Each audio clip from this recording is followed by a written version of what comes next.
Good morning, everyone, and welcome to another episode of Free Your Ass and Your Mind Will Follow. Today, I'm here with Greg Taylor again, and we're going to be speaking on mental health, and we're going to be trying to address mental health in such a way that we provide ways to overcome some of the challenges, provide practical solutions to it, and really try to dissect it in such a way that we can really understand some of the challenges and some of the different nuances of mental health that are really affecting us today. So, before anything, Mr. Taylor, how are you doing today? Yeah, Chase, good morning. Great day. And as my buddy used to say growing up, he said, great day in the morning. They were from Georgia, Okay. and he was, we were out there early in the morning during those days we had post routes, the Washington Post, and we would deliver paper at 5 o'clock in the morning, go drop papers off in those days.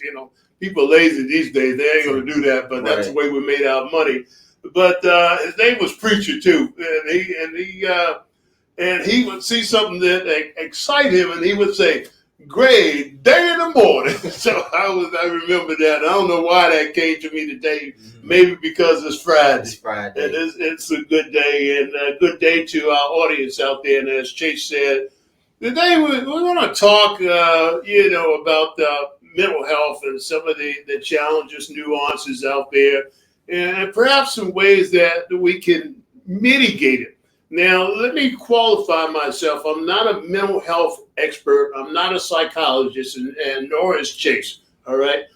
But so the idea that we're not saying that it's not real, but it's also some perceptions of being perceived that a person has a mental health when actually it's not. And so we just want to talk in layman terms and maybe put some ideas out there how you can begin to assess yourself and see whether or not is it real? And if it's real, then, go seek professional help. Because I can assure you that those are real.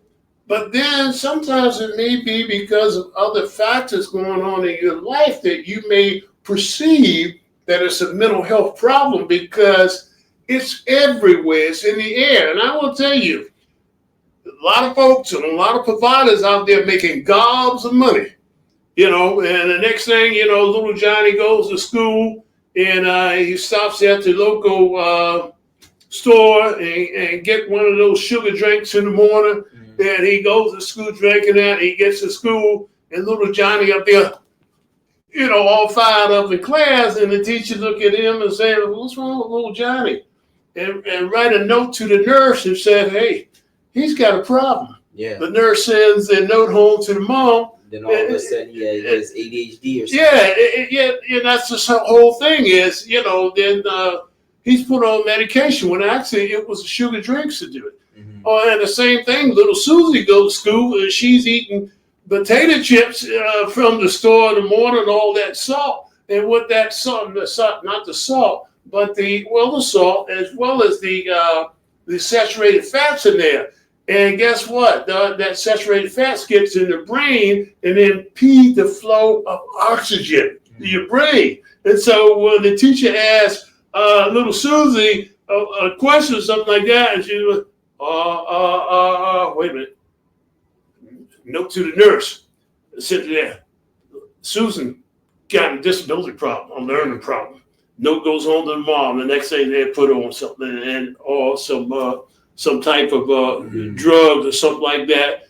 And at the same time, maybe she's got a mental problem. Right.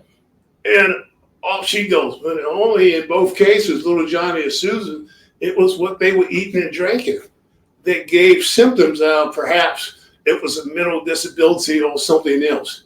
So, that's the kind of things we need to think about here. And I know is, you hear it everywhere. And as Chase, you and I talk about it, prior to 2020, pre-COVID, you had mental health problems in the community.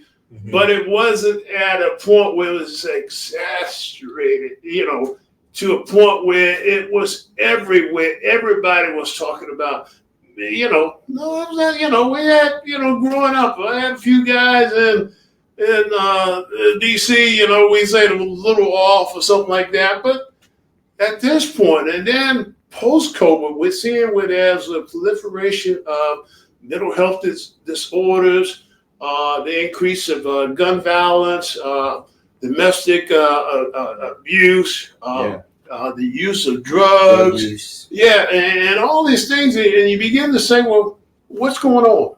And so, as you and I always talk about as my visionary officer, that, looking at the big picture, dissecting it, think. And it was Socrates who said, I cannot teach anybody anything, only how to think. And that's one of the things we do. We think about these things from a bigger picture and try to dissect it. And the idea that, we say, well, what's going on? I said, well, maybe it was COVID, that I understand that COVID has a way of affecting the brain cells. Yeah, I think that, what COVID brought light to was the issue of confinement and the issue of what it really means to, I would say, be by oneself and have to navigate that type of area. I think a lot of young people today weren't ready for something like that to completely shut them down and, close school and make everything online. I mean, now we see an increase in people working from home, an increase in people sort of, I wouldn't say becoming lazy, but not necessarily needing to leave the house or needing to do anything like that. And I think that adds pressure to people, and it adds maybe a sense of depression and things like that that will add on to someone's mental health issues. I know here we like to focus on, nutrition and stress management and things of that nature that will actually help someone's mental health drastically. When people go out and walk daily, when they, are eating the right foods and things like that, they see themselves able to produce better in the world. But what COVID showed us is that when you have these weeks or months, or you go days not leaving the house or things like that, it really affects you in ways that, may drive you to think you have, mental health issues, or maybe even propel you to, act differently and move slower and more sluggish. So what I heard you say, Chase, is we're not disciplined enough. We're not disciplined. And so we're not quiet. We don't have that quiet time. Because as you were saying, and I don't want to draw this analogy, but people that are incarcerated, they have no choice. They are confined. They get, it's time to move around, but they are confined. They're not going anywhere. And so they have to learn to adapt. And the same thing in other areas. And so what I'm hearing you saying, because of the way the world is now, where things, in example, the world is moving at a fast pace. The industrialization of it, the technology introduction of it, and the internet and the computers, we are moving at a fast pace. And so if you're moving at a fast pace and all of a sudden you got to take that halt, strategic halt, because you're confined to your house and you're saying, well, wait a minute. I'm in this bubble now. What do I do? I'm used to going out, I'm used to socialization. I mean, you still had access to computers, right? I mean, as I mentioned to you all the time, we were confined, but I went out every day in the morning running. I kept the quote 6 feet separation, morning out there running, nobody working out. So, hey, I enjoyed myself. I got my dog and things of this nature. So I hear what you're saying, and that contribute to COVID, or not COVID, but to the mental disorder. But is that a perception of mental illness, or is it real? Because like I said, the discipline. And if you're not, if you don't have that solid foundation, if I borrow from Job in the Bible, he's talking about faith and belief. when his wife said, "Curse you, God, and die." And he said, "No, woman, you talk as a fool and sit in the fireplace." That disciplinary that you're going to take, the route you took going to Sidwell Friends, going to Georgetown, growing up in your environment, but at the same time, you were disciplined enough to stay the course. And so, I'm going to throw it out there, folks. And so, like I said, there's a lot of professionals out here, and a lot of people have been misdiagnosed. Some offices are closing down because it's fraud. What they're doing to patients, the providers setting themselves up, establishing themselves as mental health or behavioral health specialists, and not even providing the adequate service to treat the patient. But the idea that we always say, if going back to little Johnny again, if that triage approach, if little Johnny a threat to himself, and the answer is no. Is he a threat to others? No.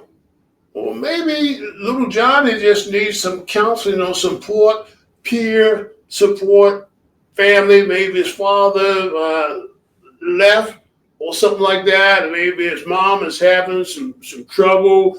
She lost her job or something like this. Maybe there's lack of food or income coming in the house, and that could create some type of stressful environments where people tend to act out. I know that, couples are not used to being in the house confined in a period of time, even though they could go out and move around and stuff like that. The fact that they were in the house, the kids were in the house, and everybody was in the house, even the dog. Right. And people were like, I need my space. I got to get out. And, we hear about, overconsumption of food. I hear people, even yesterday, a young lady called me, and she wanted to sign up for one of our diabetes prevention programs. She's a pre-diabetic. And I asked her, I said, well, what is your height, ma'am? And she said, she was 5.5 feet. And I said, how much do you weigh? And rather than to come out and tell me directly what she weighed, I've been through some challenges and started to rationalize as to why she weighed that much. And I said, okay, look, I'm no judgment here. I'm just asking a question to determine some parameters for you. She said she weighed 250 pounds. She was 5 feet. And she was just turned 21 years old. 21 years old, 250 pounds, 5 feet. No problem, no judgment there. But the idea, the way we look at it is, wow, the implications of the weight, the stress factors, the psychological impact of weighing that much. She's a short woman, 21 years old. What's the perception going into the job field? How will she be perceived? She's not good enough. She doesn't have the discipline to take care of herself, to manage her weight, gluttony. And so all these things play into that mental health. And so the idea that, as we said earlier, we're not psychologists, behavioral health specialists, but if you have a problem, please get help. Get help. They have numbers out there where you can call and get help. I think it's 311 number in the state of Maryland, and it may be somewhere else, but a different number for the state. But they do have numbers, hotlines where you can call and get help.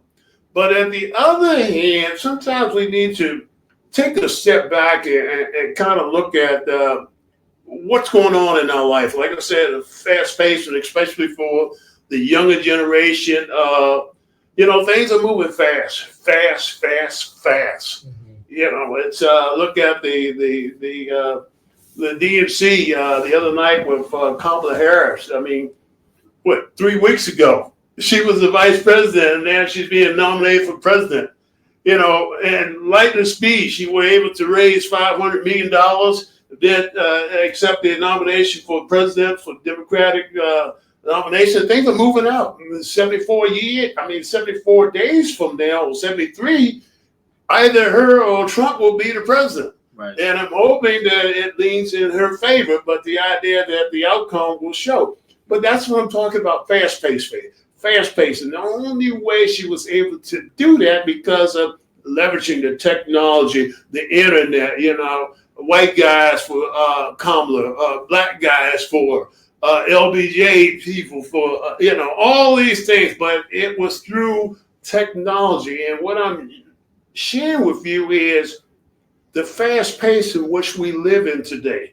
All right, we don't cook at home. Very rarely we go fast foods. That has an impact on us. And so I want to talk about a little of that. And so all these things are drivers that could be perceived as a mental health problem, or it could be real, as we talked about.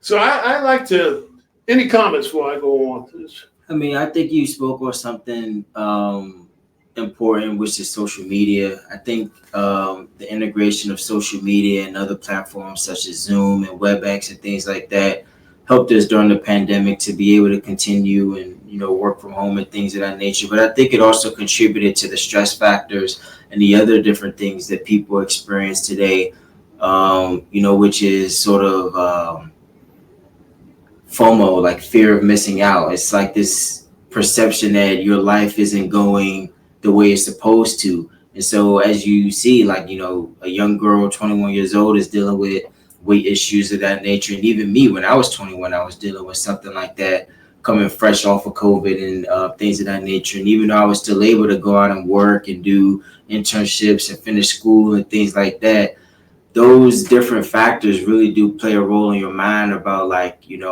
are you attractive to people? Are you, when you get all dressed up and all those things, you're worried about your face, you're worried about you're worried about how you're perceived in the world. And there's so many different factors going into that when you're already trying to finish school, when you're already trying to, get reacclimated to real life and society and trying to understand, social cues and things like that. There's a lot of different factors that went into, sort of re-socializing yourself. And that weight issue was something that, was prevalent in my friend group. It was prevalent amongst a lot of young people that I've seen where, the most fit people are still having troubles with that perception aspect of, how do I sort of reacclimate myself to society and things like that. And it really did add to that, stress issue of what is my life going to look like. And, upon graduating and, really moving forward in life, I'm already 3 years removed from that, but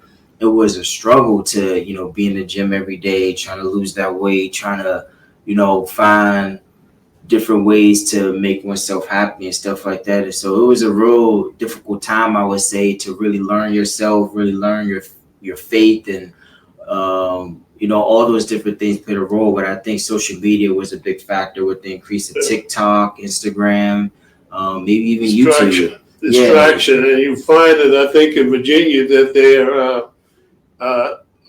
requesting that the phones be secure during the day. Yeah. Because, you ever go out in the restaurants and a couple is sitting over there. The guy is, they're supposed to be having dinner or lunch or whatever, socialization. The guy is sitting there looking at his phone, and the woman is over there looking at her phone. What's the purpose of socialization? And that's a key factor then when people tend to not socialize. Well, like you said, I want to see my perception, how many likes I get today. What do I look? Who's looking at my Facebook page, my LinkedIn page, my TikTok, and all these things are distraction, and the science is out there to show that a lot of this stuff is subliminal programming. And so next day you become addicted to that. The big coffee drinks that you go and get on a daily basis, and all the sugar and all this kind of stuff, and lack of sleep. And so these things are real, folks. And, we don't have all day, but I want to give you a few things that you can take away. And the first one is sleep.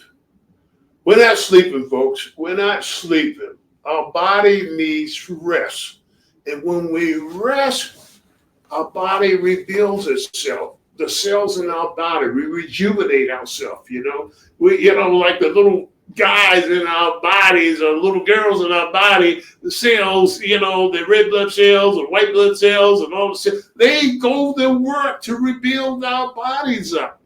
But if we continue to put stressful facts on our body, it begins to break down to a point that we can't cope anymore. And then you look for, drug use on the rise, alcoholic abuse on there. They show the nice commercials. It used to be the guys out drinking beer at the bar. Now they got the women out there with their cocktails and the different colored cocktails. And you notice even the marketing of alcoholic drinks now. It's red, yellow, looking almost like Kool-Aid drink and stuff like that to make it more appealing. But at the same time, these are addiction. And then coupled with the lack of sleep at night, you find yourself getting up in the morning, stressful factor. You got your kids, if you have kids to tend to go off to work, the child care or to school. You're stressed with that. You got a boss that you're concerned about getting to there, and you're speeding to work. And all these things could be perceived as stress when they actually, or mental health issues, but it's not if you break it down. So first thing I want to say is get your proper rest. Cut off your TV, cut off your cell phone at a designated time and get your rest. Get your rest, folks. Okay? That's where the body rejuvenates itself. So we talk about sleep. The other thing we want to talk about is being present. And this is key. I don't want to be in a meeting looking at my phone or having a conversation with my wife or my girlfriend or with Chase, and I'm there looking at my cell phone. That's not being present, folks. You're being mindfulness. And so one of the things we got to do is show up, be present, not yesterday or back, being present in the moment.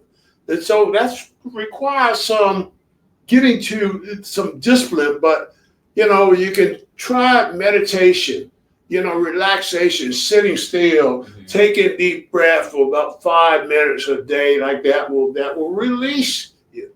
It's the calmer, that allow you to relax, de-stress yourself. So, practice in the moment, being in the moment, not tomorrow, not thinking about tomorrow, not thinking about when you do this, but in the moment and staying present in the moment.